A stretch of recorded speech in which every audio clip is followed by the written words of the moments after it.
Assalamu alaikum. Today I'm here with Aisha Rosalie. and we're talking about the characteristics of human beings in the Quran so we can get to know ourselves a little bit better.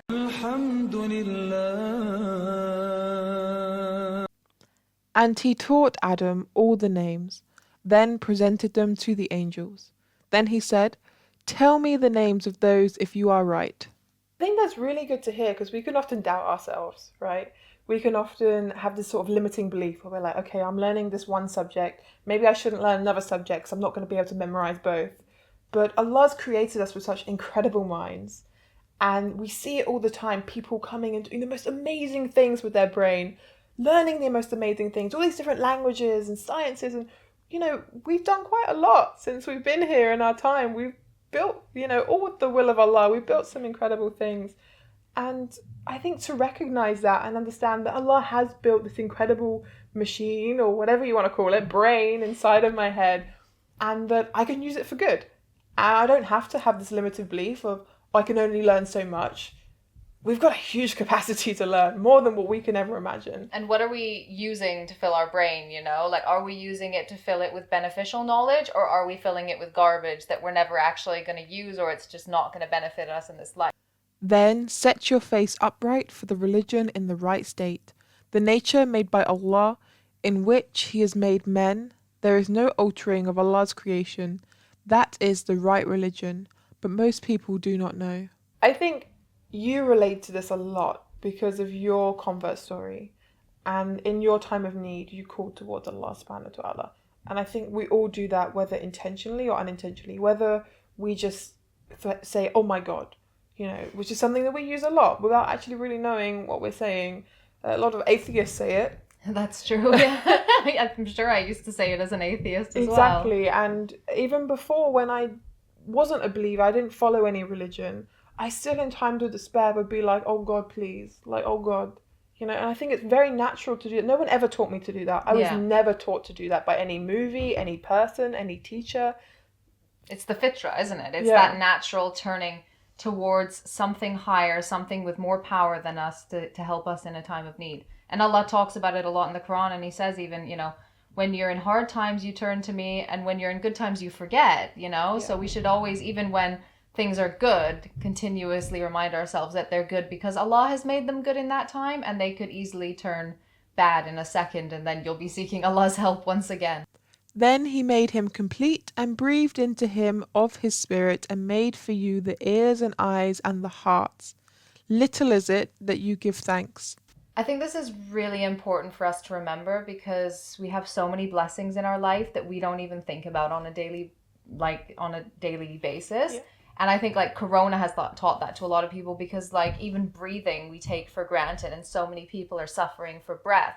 Yeah. And I remember a time when I hurt my rib and I thought I was having a heart attack because every time I breathed, my rib would stab me basically because the muscles or something in between. And I remember only being able to breathe tiny breaths.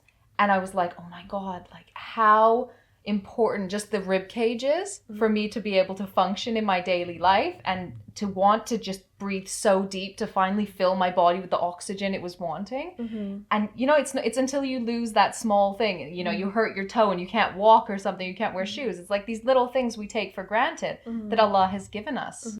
And we have certainly diversified in this Quran for the people from every kind of example, but man has ever been most of anything prone to dispute. I think we talk about this a lot in our videos about arguing and being judgmental and having difference of opinions. And I mean, it's so prominent in Muslim communities now. We've got so many sects, so many different schools of thought, so many little deviations here and there that we just can't seem to get along. I agree. And I think before people had different opinions, but they didn't make a whole sect out of it.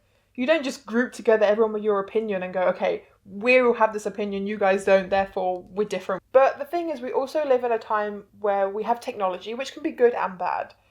Before, people used to make their own opinions, but now people find other people's opinions online and they kind of take them and they join their groups. Yeah. And that can be very dangerous. And we are prone to dispute. But once you start making little groups with your opinions, it can be a bit. And the soul and Him who perfected it, then He inspired it to understand what is right and wrong for it.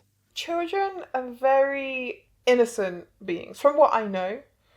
I believe that children, they don't want to kill. They don't have this natural instinct to kill things, to kill people, to kill, I don't know, animal, whatever it is, just to kill. They don't have this like natural instinct. Their natural instinct is to kind of love and cuddle and... Yeah, they just want to be accepted and, loved by others and feel part of something, isn't it? Yeah, exactly. And we do have a lot of built-in morals. Even when we go against them in later life, like in my teenage years, younger adult years, I went against a lot of my morals I had when I was younger that were not given to me by my parents because they didn't really have those morals. They were just kind of built into me. I did go against them when I did find myself kind of going down this path where I was losing myself because I was going against something that was naturally built into me.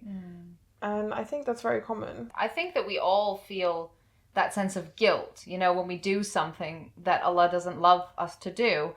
And it's only after repeating that sin over and over again that your heart starts to get like blackened and almost doesn't feel it and doesn't notice it anymore, But if you start to feel that guilt, try to stay away from that sin and you'll continue to feel that guilt. And as long as you feel guilt, that's Iman. Guilt is a reflection of Iman because you know what you're doing is wrong. Yeah. When you keep repeating that is when you're going to lose that guilt and your Iman is going to go down too. Does not the human see that we made him from a drop of sperm? Then lo, he becomes a rebellious disputant who sets before us parables and forgets his lowly origin.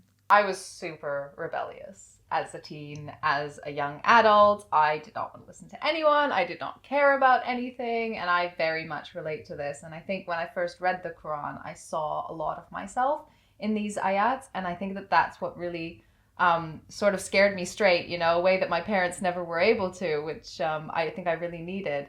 And I see it in us all around. I mean, we get told to do something and we just like, oh, I'm not going to do that. I think it makes a lot of sense that this is built into us.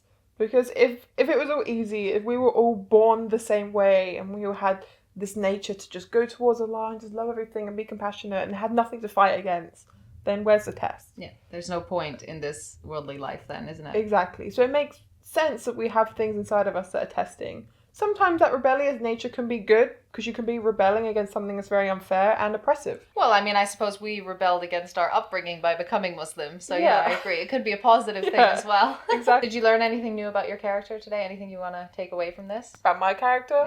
Oh yeah, I'm extremely flawed. Like I've got so many things to fix, but inshallah, I'm trying my hardest. Once you figure out what's going on and when you figure out that it's normal as well, that helps.